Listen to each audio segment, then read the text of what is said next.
అక్క నమస్తే అక్క. ఎవరన్నా? అక్క నా పేరు సీనాక, భూమా వాడాల సీనాక. నిన్న వచ్చింటి మీ ఊరికి. అది మీరు పనికి పోయినారని చెప్పా మీ పెద్ద కొడుకు. అక్క ఎంఆర్పిఎస్ లీడర్ మాక. మేము గ్రామాల సమస్యలు ఏదంటే ప్రజలకు పోతుంటాం అక్క. మీ చిన్న కొడుకు మా అమ్మ ఆస్తి పంచకుండా అడ్డుపడుతుంది, ఆ పక్కన స్థలం రిజిస్ట్రేషన్ కాకుండా అడ్డుపడుతుంది అంటే మాట్లాడానికే వచ్చింది మాక. నిన్న మీరు పనికి పోయినారంటే నాకు ఎవ్వరు చేసేటోళ్ళు లేరు. ఇప్పటికే బువ్వ పెట్టకుండా వయసులో ఉన్నప్పుడే బువ్వ పెట్టలే మాకు.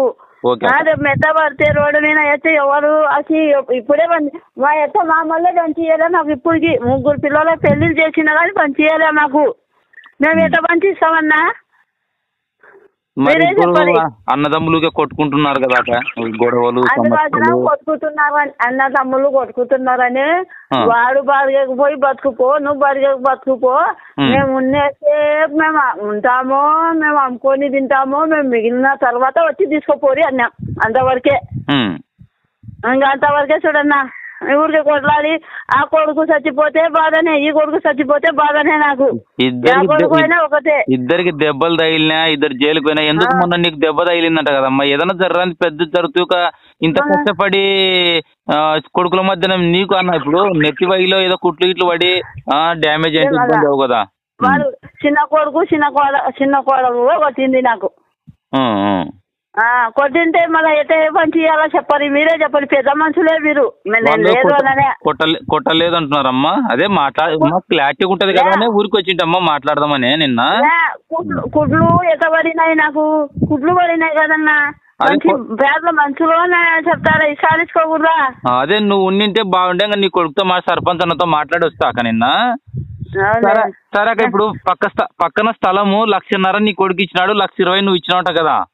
నేను ఇవ్వలే చూడన్నా. ఆయన రూపాయి పెట్టలే నాకు. నేను అంటా ప్రమాణంగా చెప్తున్నా చూడు, రూపాయి పెట్టలే నాకు. వాడు తీసుకోవాలమ్మా అని చెప్పినాడు.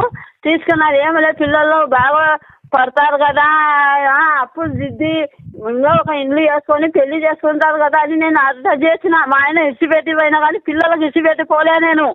ఓకే అమ్మా. అంటే పక్క స్థలానికి డబ్బులు నీ కొడుకు డబ్బులు ఏం ఇవ్వలేదా? అస్సలు కలిసలే. 1,50,000 నేను ఇచ్చాను, మా అమ్మ అది ఏమంటే పిల్లోడు ఇంట్లో ఉన్నాడు కాబట్టి ఇచ్చి రాపోదా అంటే ఇచ్చి వచ్చినాడు. అంతవరకు వాళ్ళకు నా పేరుతోనే ఉంది అగ్రిమెంట్. గురుగా నా పేరుతోనే ఉంది అగ్రిమెంట్. 2,70,000 వచ్చినా నేను. సరే అమ్మ, ఇప్పుడు ప్రేమపూర్వకంగా కొట్లాడకుండా వీళ్ళకు ఆస్తి పంచే అవకాశమే లేదా? అవకాశమే లేదు. మేము ఉన్నసేపు మేము తిని మిగిలినది వాళ్ళకి పంచిస్తాం. ఉన్నదే తీసుకోవాలి చూడన్న ఇల్లు. నేను ఉండే మాట అంటున్నా. నేను ఇప్పుడే మాకు కష్టం. ఇప్పుడు కష్టపడి సంపాదించుకున్నారు. దండిగుందిలే ఆస్తి లేదా? 36 సెంట్లు, కొట్టుకులు 5 సెంట్లు కష్టపడి సంపాదించుకున్నారులే. కానీ మీ పిల్లలు బాగుండాలనే కదా మీరు సంపాదించుకునేది. వాళ్ళ మాటలు వింటున్నారు. చిన్న ఆయన మాటలు, జేజీ మాటలు, అత్తల మాటలు వాళ్ళ ఇచ్చేటోళ్ళు ఆయనకు. సరే అమ్మా, నేనేమంటే మీ భాగానికి ఏదైనా పెట్టుకొని వాళ్ళ పిల్లలకు వాళ్ళ ఆస్తి వాళ్ళకు తండ్రి ఆస్తి కదా పంచి ఇచ్చేస్తే వాళ్ళ బతుకు వాళ్ళు బతుకుతారు కదా. మీకు కొంత ఆధారం పెట్టుకోండి. మాకు ఏమొద్దు. మేము సంపాదించింది మాకే ఇయ్యలే మా అత్త మామలు. వాళ్ళకి మేము ఇప్పుడే ఇచ్చామా? చెప్పు, మీరే చెప్పండి పద్ధతి ప్రకారం. నేనేమంటే అమ్మా, కలిసి ఉండడం అందరం కోరుకుంటాం కానీ గొడవలు నడుస్తున్నాయి కదా అని నేను అడగడం, అంతేం లేదు. గొడవలు జరిగిన వద్దు. బతకాలి, కట్టబట్టాలతో పోయి బతకాలి. మేము కట్టబట్టాలతో వచ్చి బతికినాము ఇక్కడ. మేము కట్టబట్ట వాళ్ళ సొమ్ములు మేము తీసుకోలే. ఎవరి సొమ్ము మేము పాలు భాగం కూడా ఇయ్యలే మాకు. ఇంకేమంటే ఆస్తి పంచకుండా మా అన్నతో, మా నాయనతో, మా అమ్మతో, మా వదినలతో నాకు ప్రాణహాని ఉంది, వాళ్ళు నన్ను చంపనీకి ట్రై చేస్తున్నారు అని చెప్తున్నాను నీ చిన్న కొడుకు. మేము చంపియాను. మేము బతుకు వాళ్ళు బతకని. కట్టబట్టలతో పోయినా కట్టబట్టలతో బతకని. మేము వాళ్ళ నాయనకే బతికినియకుండా ఉన్నారు. ఊరికి వచ్చే మన ఓట్ల నాడు ఏమన్నా కొట్లాట కొట్టని కొట్టన్నాడు. తండ్రి మీద ఎవరు రామనే లవడగాడు అది ఇది అంటున్నాడు. అదే ఫోన్ చేస్తున్నా అన్న, ఆయన ఎత్తలేదు. మాట్లాడితే ఆయనతో మాట్లాడి సర్లేమ్మ అయితే ఆలోచన చేద్దాంలే. ఓకే అమ్మా. మేము చూడమన్నా మాత్రం మార్చి కానీ ఎవ్వరు అడగకూడదు మాకు. మేము ఉన్నసేపు మేము తిని మిగిలినది మిగిలినది వచ్చి తీసుకురా వాళ్ళు. ఇప్పుడు దాకా మేము ఆస్తి కాడికి పోకూడదు, మేము సంపాదించుకుంటాం, మేము ఏమైనా చేసుకుంటాం.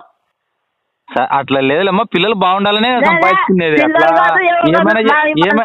ఏమైనా చేస్తామంటే ఎందుకు ఆగం చేసుకుంటారు చెప్పు పిల్లలు. ఓకే ఓకేలేమ్మా, నేను కాదంటలేను. పిల్లలు బాగుండాలనే కష్టపడి సంపాదించుకుంటారు. బాగా ఉండాలని ఇంతసేపు తండ్రి పోయినా కానీ నేను వాళ్ళ తండ్రి లంజాకి తీసుకుపోయినా కానీ నేను పిల్లలు ఉన్నాయి పట్టుకొని వచ్చి పెళ్లిళ్ళు చేసిన. ఓకేలమ్మా, నీ కష్టం కింద వీళ్ళు చేసినది ఇప్పుడు నష్టమే కలిగిస్తున్నారు కానీ నీకు బెనిఫిట్ లేదు. సర్లేమ్మా, ఆలోచన చేద్దాంలే అయితే. ఆలోచన చేసినా కానీ ఒక సెంటు ఇయ్యము, ఆలోచన చేయకుండా కానీ ఒక సెంటు ఇయ్యం చూడన్నా, ఏమన్నా చేసుకొని చంపుతారేమో చంపది వచ్చి. సరేలేమ్మా, సంపదాకి ఇప్పుడు మీరు చచ్చిపోకూడదు, వాళ్ళు చచ్చిపోదు, అన్ని కేసులు కాకూడదు, అందరూ బాగుండాలనేదే కదా ఉద్దేశం. వాళ్ళ చిన్న ఆయనలు, వాళ్ళ అక్కలు, వాళ్ళ జేజేళ్ళు బాగా మంచోళ్ళు వాళ్ళు. మేము చెడ్డోళ్ళమే, మేము ఇయ్యం చూడన్నా, ఏమన్నా చేసుకొని. సర్లేమ్మా అయితే. ఓకే అమ్మా. ఓకే. సరేలేన్నా. ఓకే.